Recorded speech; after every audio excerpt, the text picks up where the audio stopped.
اللهم صل وسلم وبارك على سيدنا محمد وعلى اله وسلم. ازيكم حبايبي؟ عاملين ايه؟ يا رب تكونوا بخير.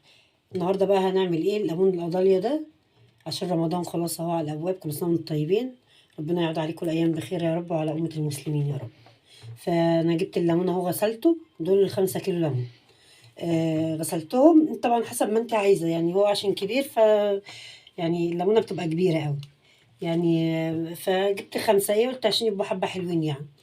بس كده يا حبيبي. فانا غسلته كويس اهو، واحط بقى ايه. هجيب حله وهحطه بقى ايه عشان ايه نسلقه.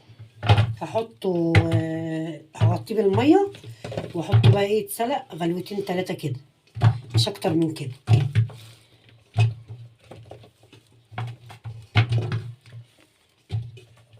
بس هسلقه بقى وارجع لكم اهو يا حبيبي. بقى سلقنا الليمون، انا اديت 3 غلوات كده. وهي هنا عندي ميه هنا غليتها وسبتها تبرد. فاخدت هنا 2 يعني لتر ونص كده، ولو احتجت ازود. معايا هنا قرون فلفل حامي، وهنا هريسة شطة، وربع كوباية خل، وملح،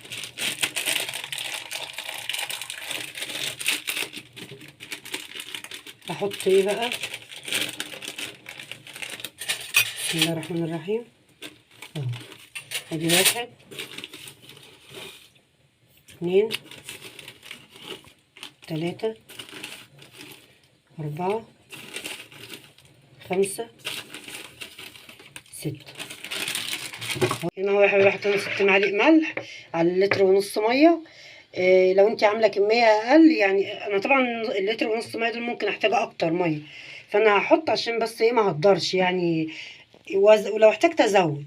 انت بقى لو عامله كميه بسيطه يعني ممكن نص لتر تحطي معلقتين كبار ميه. ملح. ونص معلقه سكر. يعني انت تحطي معلقتين ملح على نص معلقه سكر للنص لتر ميه. انما انا عشان هنا عامله كميه، فانا ايه حاطه معلقتين سكر كبار. السكر ده زي ماده حافظه كده للمخلل،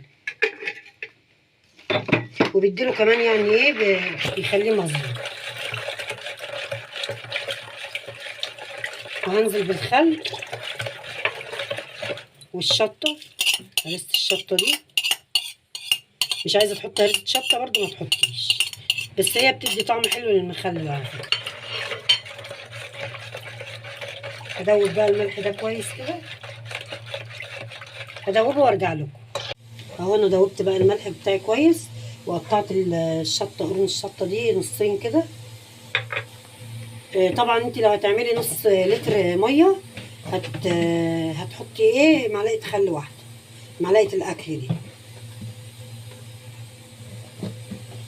فانا عشان معايا كميه، وبرده يعني هي بصوا يعني المخلل ده بالذات تزودوا الملح بتاعه. يعني انت لو زودتي مش هتزعلي، انما انت لو قللتي ملحه مش هيبقى مظبوط معاكي. انما انت لو الملح زاد منك ممكن تعديه بعد كده. انما لو يعني عملتيه عادي ممكن المخلل لا قدر الله يبوظ. بصوا حطيت هنا بقى ايه حبه ليمون كده، وهنزل كده هنا ايه بقرون الشطه دي كده تحت،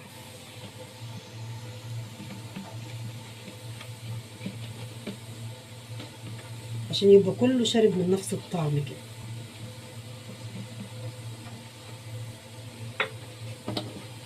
هعبي بقى كله وارجع لكم اهو يا حبايبي. انا عبيته اهو وكبساه كويس، يعني ايه بقيت ارجه كده عشان يتكبس مني كويس. هنزل بقى بالميه عليه. فاضل حبه اهم، هشوف لهم بقى ايه برطمان صغير كده اعبيهم فيه.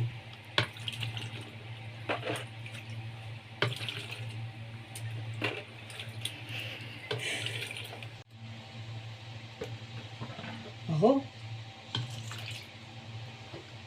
هعبيه للاخر بقى، انا كده كده كبساه كويس اهو.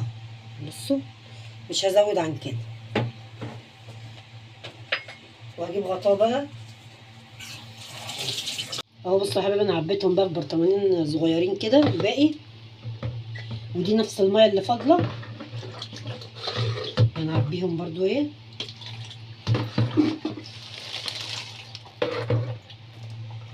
ازود واحد واحد كده، ولو عوزت ميه احط بقى.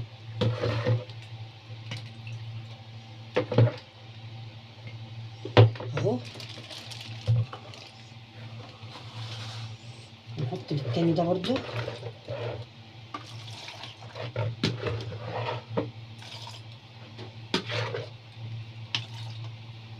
بصوا انا بقى عاوز حبه ميه كمان كده، يعني مج كده ولا حاجه، او مج وشويه. اهو هجيبه معاكم. اهو يا حبايبي بقى، ده الليمون القضاليا اللي احنا عملناه، بيجمع ما بين النارنج والليمون البلدي التاني الصغير بتاعنا ده. طعمه حلو جدا ومفيهوش مزازه، خلي بالكم هيعجبكم جدا في الاكل. واحنا عملناه اهو، هيقعد معاكي اسبوعين، تفتحي عليه بعد اسبوعين. لو انت بقى عايزاه يقعد معاكي من السنه للسنه، تديله غلوه واحده بس، يعني غلوه واحده بس عشان ما يتهرش منك. هي غلوه واحده بس، انا مدياله 3 غلوات. انتي تديله غلوه واحده عشان يطول معاكي، يعني ايه، يبقى ماسك نفسه. عشان هو اصلا قشرته محمله يعني. لو انت عايزاه بعد فتره، مش هتفتحي عليه بعد اسبوعين. انما لو انت هتفتحي عليه بعد اسبوعين زي احنا ما هنعمل بقى، كل سنه وانتم طيبين عشان رمضان، يبقى تديله غلوتين. انما انت مش عايزاه وعايزه مثلا تعمليه قبل رمضان بفتره طويله، اديله غلوه واحده بس كده. وده كان الفيديو بتاعنا يا حبايبي، يا رب يعجبكم. وكل سنه وانتم طيبين، وربنا يعود عليكم الايام بخير يا رب، وعندكم الخير كله ان شاء الله.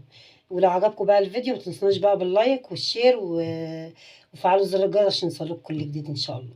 مع السلامه.